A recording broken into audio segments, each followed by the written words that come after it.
Okay, it should be live. Great, thank you. I guess everybody said we should be live. So, good evening, everyone, and welcome to the virtual committee of a whole. Today is Monday, July 8th, and the committee meeting is broadcasted on Hartford Public Access Television Station.org, channel 96 at Comcast, and channel 6032 at Frontier. We have one item on the agenda, and I will announce all the council members who are here at the committee meeting. We have Councilman Hernandez, we have Majority Leader Rossetti, we have Councilman John Gale, we have Councilman Billadu, Councilman Alex Thomas, and if anyone else join us, we will announce who they are. So there's one item on the agenda, as I said before, and that is a resolution, accompanying resolution from Mayor Arulampalam, confirming the appointment of Jeff Walker as the Director of Department of Development Services. The item was on the agenda on June 10, item number 3.2. Mr. Walker, welcome. I hope I'm pronouncing your name properly. Yes. And thank you. And thank you for wanting to work for the city of Hartford. The floor is yours if you would like to talk to us about who you are and why you want to work for the city of Hartford. Great. Well, thank you, President Surgeon and the council for your time today. Very honored to be put forth by the mayor for this position and excited about what we could do here. Just by way of background, professionally, I've been focused on large scale transformations of big organizations, whether it be through customer service, emerging technologies, the whole digital trends. I worked at Hartford for a while, helping them build out the digital side of their business. Moved on to PwC, where I worked around the world on emerging technology, and did quite a bit of work with some municipalities and some sovereign governments around how they can improve their interactions and engagement with their constituents from an event level all the way up to banking and some pretty interesting stuff. And most recently, I have been, for the last 5 years or so, been running the Infosys office here in Hartford, which was a coup for the state to be able to bring in a company of that size, about 400,000 people, Indian-based tech, IT. And the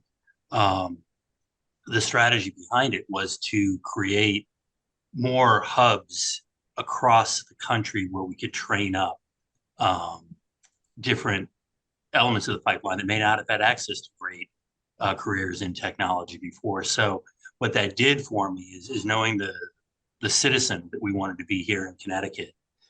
We got deeply involved with workforce. I've been on the Governor's Workforce Council. I joined the board of Ready CT, which I became the chairman. I've stepped down just given the role that I'm in now. Still on the board, but I'm working for the city. I'm there. The CTEX and quite a bit else with the community. And I found that's really where my passion lies. Back in the day, my plan all along had been to be a professor, be a counselor. It was just very difficult to find a job back in the 90s in the academia.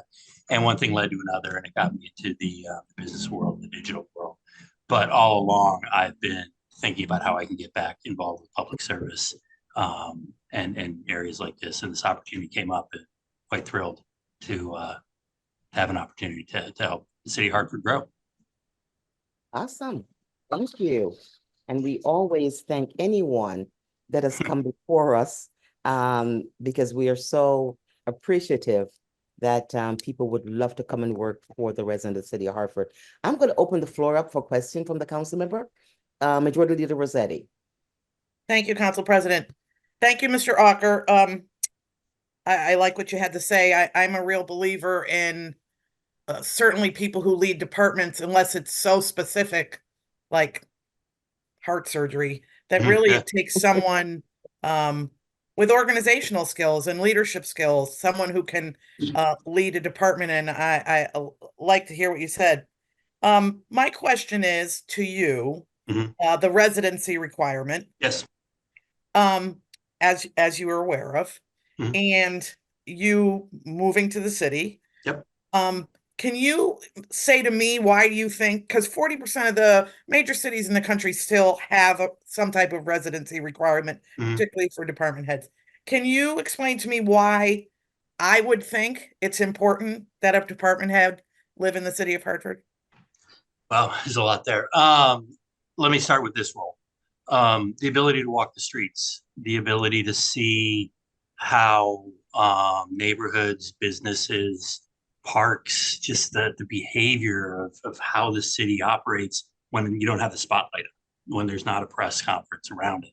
Understanding just the ebbs and flows, and meeting the people, running into the people. So this is my 5th week, and I've already run into several of you, several of your assistants. And I think just understanding what the city is going to try to be, getting all of the opportunities that you can to hear from leaders like you that are representing the voice of the constituents in the neighborhoods, but also leaders downtown who speak a very different language, and we're all in this together. You know, however we might like it, if we can't fill up these empty buildings downtown, we're not going to have the funds to, provide the services in the neighborhood. So there's a back and forth, and that's going to be a delicate dance. But just understanding how this fits together. This is a goofy, wonderful, challenging city, but nobody's rooting against it. Like, nobody has ever said, Hartford, I don't really like Hartford. It's always worse. Man, I remember when Hartford was blank. Why can't it get back there again? And that energy is something, if I can help contribute, I'm happy. I'd love to do so. And I think part of that you can only get if you're in the city on a regular basis, and frankly, living here. And your family is excited about this? Yeah. So I'm empty nester as of last few months ago. So we're working through the details. To be honest with you, the only thing I regulate a lot of the things that would I want to understand that. I've been learning department. No, that's it. Council President, one last thing. Back in my community organizing days a million years ago, we always used to put a public official on a bus and tour them around the city. I don't want to put you on a bus, but I'd be happy to put you in my car and kind of take you around from my perspective. That's probably a little different than some of the people in your department or a downtown kind of thing. So once you get settled, let's connect, and I'd like to do that. Please, I would welcome. Yeah, definitely welcome that. Thank you. Okay. Thank you, Council President. Marilyn, I think I like that concept if we all go on a tour of the whole city. And because, everybody lives in different parts of the city, that'd be a great idea. Well, I have an SUV. I can fit a few people in. So. All right, there you go. Okay. All right. So we'll ask the assistants to count, do that, make a schedule. Would love that. Assistant Majority Leader TJ Clark has joined us. Additional questions, council members? Don't see any hands. I'm okay. So here you go. All right, I'm wrong side of the screen. All right, we're going to start. The first person I see is Councilman John Gale, then Councilman Hernandez, and then Councilman Clark, in that order. Thank you, Council President, and good evening, Mr. Walker. Good evening. Good to meet you in person, more or less. It'll come. Yeah. So I want to touch on a couple of things. Probably, things that won't come as any surprise to you, but the kinds of things that, from my perspective, council will be concerned about on an ongoing basis. You're running a department that includes essentially 4 or 5 other divisions within it, each of which has its own bailiwick, and each of which are very important. Just to mention 2 of those divisions that I get a lot of feedback on are buildings, licenses and inspections, and planning and zoning. Yep. My day job is that of a lawyer, and over the years I've represented countless contractors in one form or another, many of whom have done business with the city of Hartford, and it just pains me every time I hear a contractor say, that city, you never can get an inspector, you can't get anything done, blah, blah, blah, blah. So, charge to you is to, whatever can be done to make sure that, especially a city that, like Hartford, where we've had such little investment in our city for so many years, when somebody shows up and wants to actually get a building permit, it would be nice to know that they could get their inspections done in a timely fashion, and they're encouraged to build here in Hartford, encouraged to do electrical and plumbing and air conditioning upgrades and whatever. Second, very closely related department is planning and zoning, and it's the same issue. I've again represented countless, mostly small businesses, a restaurant, a package store. They come and they all need to get approvals from planning and zoning before they can start in business. And all you hear are, all I hear, unfortunately, is the negative. I mean, they wouldn't need to come to see me. I always say to them, I really want to create a city where you never need to come and see a lawyer because you're not getting it done. What I would really love to see, what I think we would all love to see, is a planning and zoning department that has a red carpet, that it rolls out every time somebody shows up with a plan, because it means you're investing in the city of Hartford. So I'll lay those two things right at your doorstep. You're going straight for the heart of it. So we're thinking about it and watching, right? So heard. So first and foremost, inspectors, number one thing that was put on my desk probably before I walked in here was the bottleneck in inspections. We're short. We're way short on staff right now. We've got offers out. We've got other people identified. We're working with CROG and some others. There might be some possibilities of a regional approach to training, because it's not just solving for this one particular dip in our inspecting staff. We need to have a constant flow of a pipeline of inspectors. But absolutely no excuses. We need more inspectors. They need to be out there. As I get into planning and zoning, just so you know, the remit from my boss not only is to grow the grand list with certain, but he wants to be the easiest city in the state to do business with. Not, Jeff, get it a little better. Hey, Jeff, can we reduce the cycle time by 10%? It was, we want to be the easiest. He hasn't let up on that so far. So from the planning and zoning, that's one that we were speaking about, as recently as an hour ago. The lead on that role is going to be a challenging person to find, given, and I say that because I take it that seriously. We're moving from a use-based code to a form-based code. It's not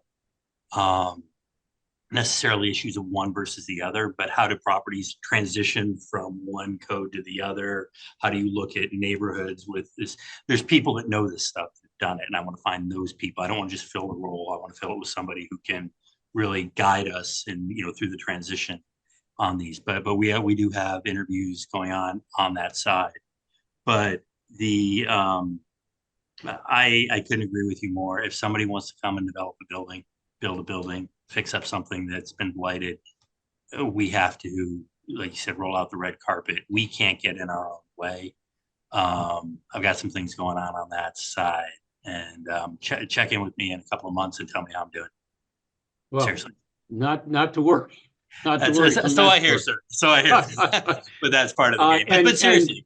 And listen, this is not to, and I'm sure some other council members may come back and mention housing code inspectors, another, incredibly important role, given the number of apartments and apartment dwellers that live in the city. But let me move on to another area. Certainly, I appreciate your background in coming into this and a desire to get into public service, and I hope that desire allows you some freedom to just sort of think outside the box, to use your imagination. And I certainly, as one council member, and I think all my colleagues would, we appreciate when new ideas come forward. And God knows we've tried some same ideas again and again without much success. So, a couple of, I'll just throw out an interesting concept that came across my desk not long ago. Not that this isn't necessarily anything that would move forward, but it's the kind of thing somebody suggested, and actually I think this was done in the city of London, England. Mhm. They changed the definition of blight to include a vacant storefront. So that and the responses to it weren't fines Went up, necessarily. yeah. But the goal was that vacancies, all you had to do was paint your window or put something in it so that you didn't make that neighborhood or that street look downtrodden. Yep. Yeah. Anyway, I'm not necessarily suggesting that Hartford do that, but those are, those kinds of imaginative ideas may be the kind of thing that we should do to move the needle. Because besides your downtown, which has taken on a little bit of momentum, we've got neighborhood arteries, business districts, and many of them are suffering. So looking at those neighborhood economics is certainly going to be a big part of your charge here, taking this on. So no particular response requested from you at this point, just to throw that out there. And last thing, if I may, Council President, to Councilwoman Rossetti's offer to drive you around the city, I will offer to give you a slightly different view of the city. I will offer to take you and your entire team, if you'd like, on a river tour of Hartford and show you the riverfront from the south end to the north end. Love it. I like this is going in a great direction. I like we'll put you on a pontoon boat and we'll get you south to north, and you can see another aspect of area that is part of the development of the city. Thank you. Great. I'd love to take you up on that. Thank you, Councilor. So, Councilman Gale, you're talking about going through the river all the way down? What Council President, what I did in the past with Eric Daniels when he came and the whole team, we took the Economic Development Director, Aaron, Amy Chambers at the time, Randy Davis was there. We got on a pontoon boat in Weathersfield and we sail upriver. So you go past Brainerd Field, the Mira facility, the entire downtown, and go all the way up to Windsor to where Riverfront has just purchased the farm there, the old, whatever it is, farm that they're in the process of renovating into a small, I think there's going to be some sort of a small lagoon where you're going to be able to rent a kayak and a canoe. So yes, Council President, an entire tour of the riverfront. No, you and remember, you're welcome to join us on the. No. I was gonna. So I remember we did a tour that started up by Albany, under that took us all the way down to the river. Remember that tour? Yeah, that was a Riverfront Recapture tour, right? Yeah, it was under. You go through a bunch of under this stuff. I'm not bothering for that one. No, this will be by sea, not by land. Oh, okay. All right. That's okay. I'm so sorry. I remember those days. Councilman Hernandez, I apologize, sir. Please go right ahead. Madam President, well, nice meeting you, Mr. Walker. You as well, sir. So reflecting back on your experience and your resume, so this is a two-pronged question. So if there was like one division of your department, and I'll just mention some of them just in case, just to kind of like put in your forefront, like economic development, blight remediation, what is it, planning and zoning, licensing, small business development, housing. I think I covered all of them maybe. That's good. That's good. Yeah. Very good.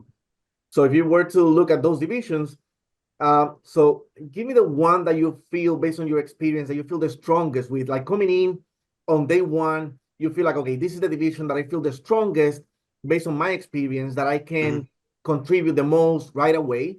And what is the one that you perhaps feel like you may need a little bit of more time to acclimate, to kind of like gain a little bit of more knowledge?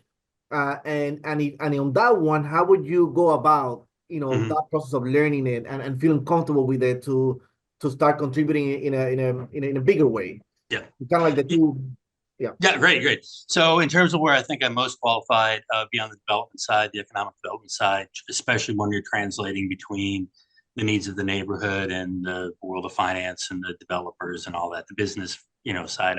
I think that's where I've lived my life on a lot of areas. So that's where I feel the most comfortable. Least comfortable, and it's changing by the minute. It's really around housing. And I want to say that because of the respect that I give it. Pretty much every large development project we're looking at, or a lot of them, have mixed use involved. So housing with a small h, right? Just houses are playing a role in pretty much in so much of what we're doing under the projects we're looking at. Now, how that fits with your public housing, your working wage, your retail, full market value.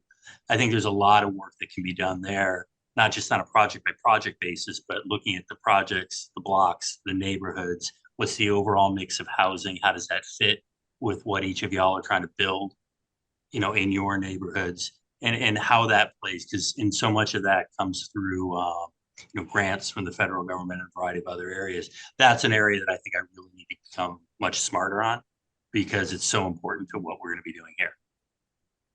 Thank you. The premise of the question is that, I find it very important for a leader to always recognize the areas where, where there needs to be a little bit more support. And then more importantly, how to find that support, how to use and leverage the team that you have already in your department that knows the in and outs of all these processes and the status of different projects, and to leverage those resources, to make your decisions, more educated, more informed. And also, at the same time, you kill two birds with one stone, because you also lift the morale of the staffing, by using their knowledge and their experience. So that was the premise of the question, just to kind of find out exactly, how you're going to go about navigating, this new area, because it's very different to, in many ways, very different to the work you've been doing. Yeah, and housing is one of those that just is. So I would happily hire somebody smarter than me to run that and take that. I don't have a problem with that. And it's something that's so critical. We have to get it right. So let's get the people in there. And if we need some help until we get that right person in there, we'll work through that. But I can tell you it is a major focus on that planning side and on the housing side. Well, both actually. Think about something else, but we'll get there. And as you're looking for housing, you're more than welcome to join us on the Southwest. So yeah, let's do it. Bring that out there, just it's a little joke. There's plenty of nice areas in Hartford, but yeah, I just wanted to kind of like touch base on that particular. Great. Let's set up some time. I'd love to see more. Yeah. All right. Sounds good. Thank you. Thank you, sir. Assistant Majority Leader Clark, your turn, sir. Thank you, Madam President. To you, Director Dr. Alker, welcome, and thank you for your willingness to serve the city. I just have a question for you, which I don't think my colleagues had touched upon yet, is your thoughts on our special events process, where we're strong at and where the city needs work at to work effectively with the community, because as you just mentioned, Mayor Awalampalam wants people who are doing business with the city to feel very at ease and very efficient to go through that process. So your thoughts? It will be completely overhauled within 2 weeks. I hear you. I know what's behind this, sir. Yeah. No, check with me in 2 weeks. That's okay. That's we need a lot better communication, coordination. Yes, we'll have it overhauled in 2 weeks. Okay. Thank you, sir. All right. Thank you, Madam President. Wow. Okay. And Councilman Mitchum or Councilman Rosado, any question? Yes. Please, the floor is yours, Councilman. Thank you much, Mr. Alker. Lovely to have you. Excited for you to do your thing. It's important to have anyone in this job, and especially someone qualified and eager and enthusiastic. I want to follow up a little bit. I appreciated your answer to Councilman Hernandez's question about not knowing so much about housing. Yeah. Which, like, you have a great resume in another place. Yeah. I want to ask a little, not just about the development of housing, but about the, it's sort of a weird fact of development services that it is also our housing enforcement agency. Yes. And I think it would be hard to find someone truly qualified for the director job who actually had that breadth of knowledge. But in as much as what can we do? We are in a position as a city where we don't have a lot of tools in law from the state to defend tenants, right? We don't have rent control. It's, I guess, what creative things can the city do, will you do in this role to rein in landlords who take advantage of tenants' lack of information, of their lack of legal status, of their lack of options, to squeeze them for money and put them in bad housing? I mean, give me some ideas, some creative things we can do in the realm of enforcement to make the life of tenants better. So there is an ongoing program and a clear direction from the mayor to, in two prongs, go after the landlords who are not upholding their duties to the people that they're serving and they're renting to, as well as blight. Let's just start with blight because that's easy. You don't fix it up, you don't pay for it, you lose it. All right.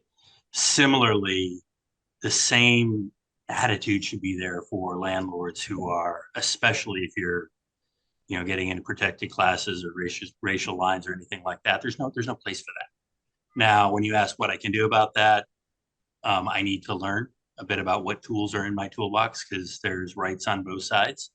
But my sympathies will always be with the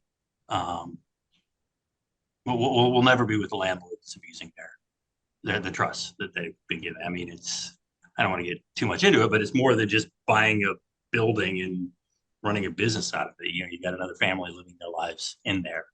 So I don't have a great answer for you on what I'm going to do. I can tell you we're taking it very seriously. There's some things in progress, and I just want to make sure the answer I give you, please let's follow up, say within 3-4 weeks. I got to understand what the full set of tools are available to us to change some things, enforce some things, and what the process is for notification to get to that point where you can do something. So I hope that doesn't sound too mealy-mouthed, but we have to figure that one out because that's just not right. No, I appreciate, like you said, like you can't know everything. So yeah.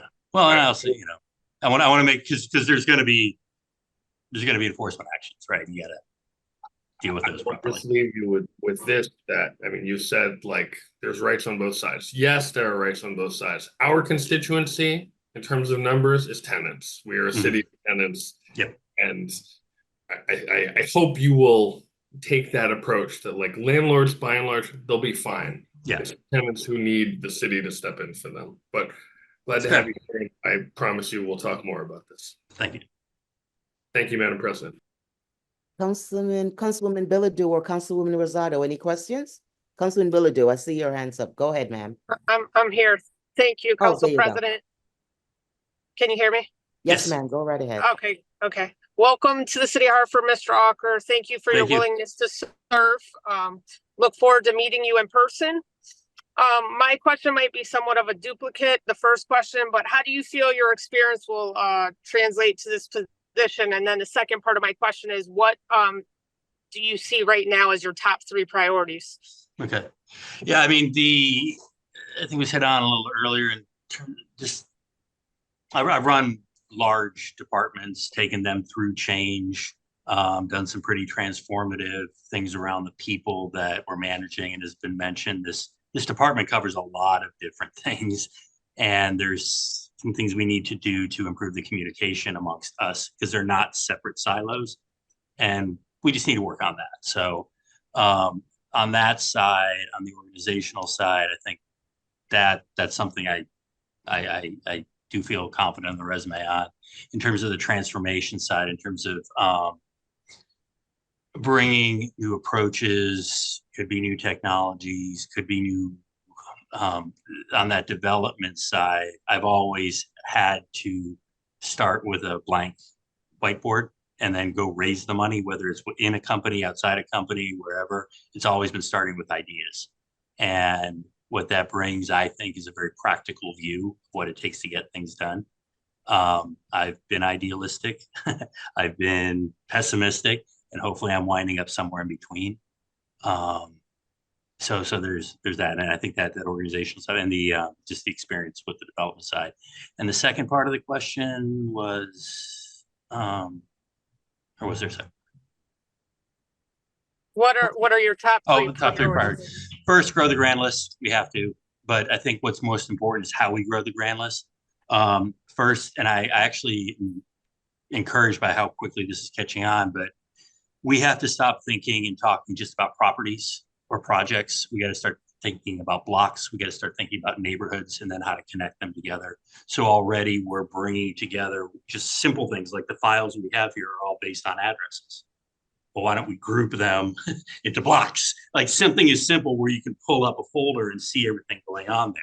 Then we can overlay that. So grow the grand list, but do it in a way that's developing the community and developing, the blocks and the neighborhoods. The ease of doing business, absolutely, that's going to be tough. There's lots to change there, but there's a lot of upside there. Inspections have to be done quicker. Communication can be clearer. We can template out a lot of things and push it online. And then finally, I think there's, and I want to put this carefully, there's a level of, let's call it scale, right? A lot of things that we have done well on the development side of the city have been like tiger teams getting together for a single purpose, or one particular person, you kind of name that building, that project, because they're the ones that did it. We need to elevate that so we're not just one person dependent on development or anything in particular. When a large investor comes or a company comes to the city and says, hey, I want to know about your city, do we have that folder of documents that they would expect from any economic development department ready for them? Can we give them the vision of what we're trying to do quickly? So there's certain things on the development side that need to be professionalized. So grow the grand list, but do it in a way that, preserves and amplifies and accelerates and, everything we want out of the neighborhoods. Do it with ease for the people, that we're serving, and then do it so we can scale it and really professionalize this function for the city. Thank you so much. I look forward to working with you. You as well. Thank you, Councilman. Councilman Rosado. Thank you, Council President. Good afternoon, Dr. Alker, and welcome. Thank you. Actually, this is the first time that I get to see you face to face. You as well. Yeah. Councilwoman Billadou just asked my question with your priorities, and I apologize for being on the meeting late. And just when I got on, I believe it was Councilman Hernandez who was talking about housing. Mhm. And so I really didn't wasn't on when he asked his questions, but my question to you is on housing in the city of Hartford, and how intentional and how are we going to prioritize home ownership, right? Because the city of Hartford is one of the lowest cities when it comes to home ownership. Mhm. And so everyone wants home ownership, but there's a gap and in finding money to do this. And so I just got really excited when you said that you're that individual that goes out there and raises money, right? Yeah.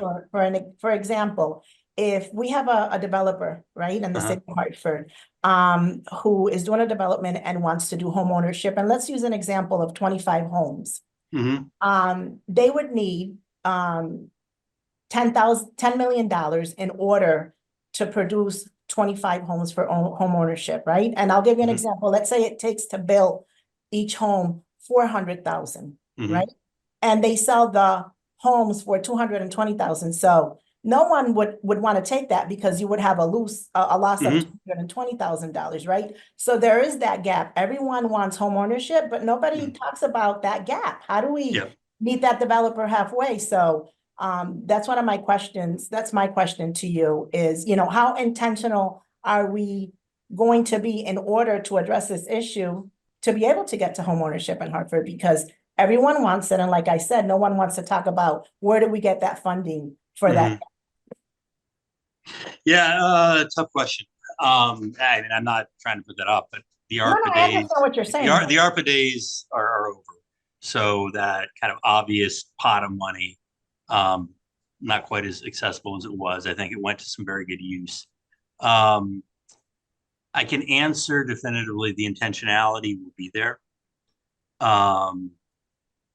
I do believe that's tightly tied to one of the precepts I set forward, which was if you focus on the block and the neighborhood, now it feels like something where people want to own a house, like that's their neighborhood, and they, and that will grow. That's not an overnight thing. In terms of incentives to developers to complete, the deals is something we face on the commercial side all the time. There's always going to be a gap, and then it's, who's going to fill in that gap, and you get all fancy with the financing. But what really matters is sort of the long-term projection. So if we're going to subsidize the build, how much, how long are we going to have to subsidize the business, or how long are we going to have to subsidize the rent in this case, right?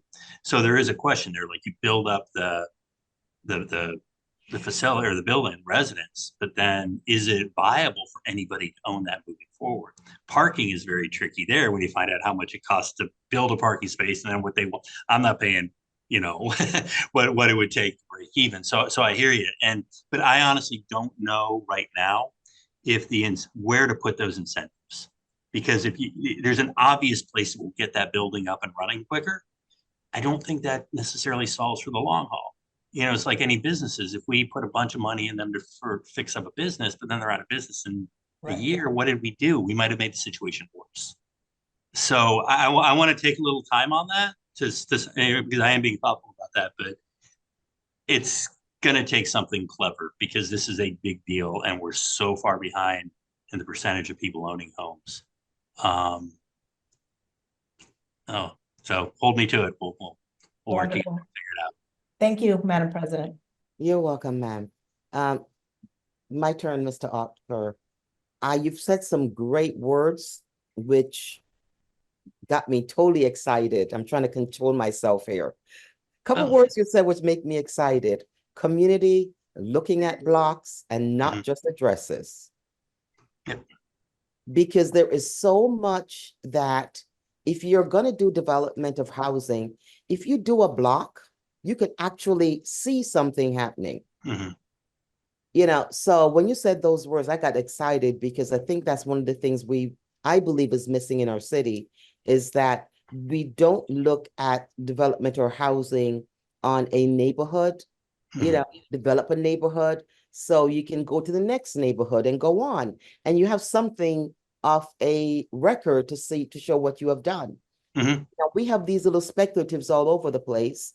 And you come up on the street and you see this nice house, been renovated. And then, the next one beside it still looks like crap. So I know you've just lost, your housing director, which great young man. That was tough. That was tough. That was tough for me too. Because I know he knew what he was doing. And that's the sort of concept he had is development, in the neighborhood. So I hope the next person will come with those insights. One of the things you talked about when we talked about housing, you talked about parking, which is absolutely true, because, if you have a 3-family home and you have 2 cars per apartment, that's 6 cars. Yeah. We live in New England. We have winter. Yep. You got to get them off the streets. Exactly. So as we are developing more, and I totally agree with Councilwoman Rosado regarding homeownership, because I think that's going to stabilize our voting base more than anything else. I really would like to see more of that.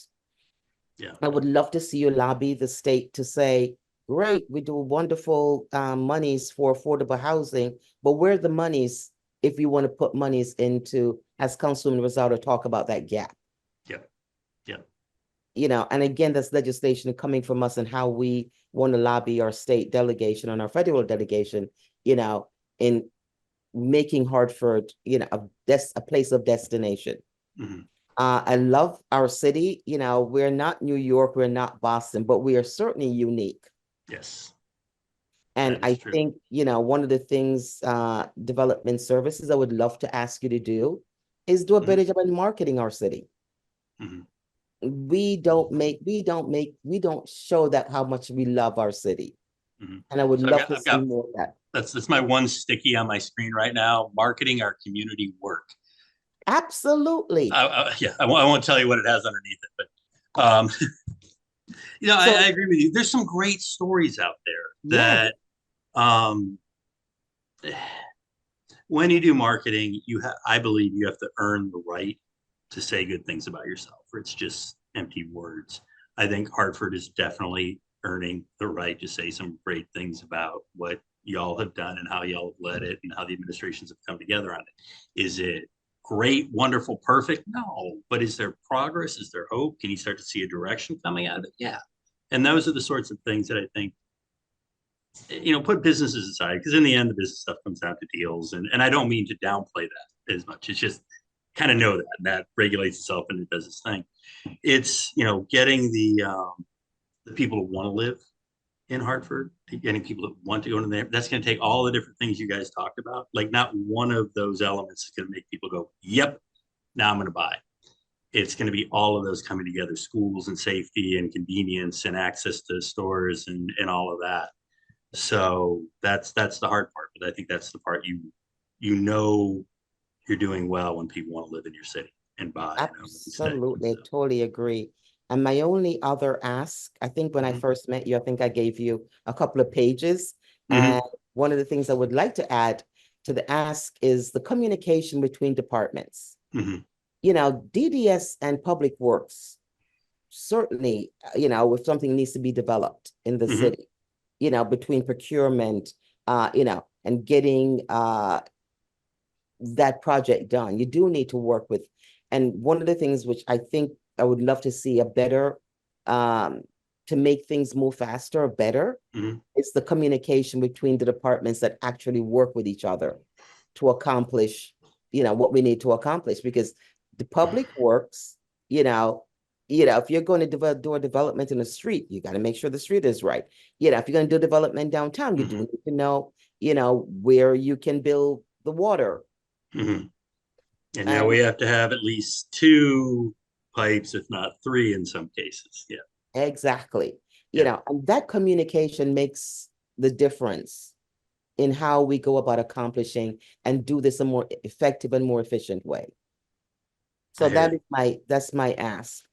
Just in thinking of time, would there be a second round? So thank you so very much for your presentation, because I'm happy with the marketing part of it more than anything else. Well, let's keep talking about that, because I think there's some great examples of what not to do out there, but if you put them together, you'll say, that. So is there anybody else would have Assistant Majority Leader Clark, go ahead, sir. Thank you, Madam President.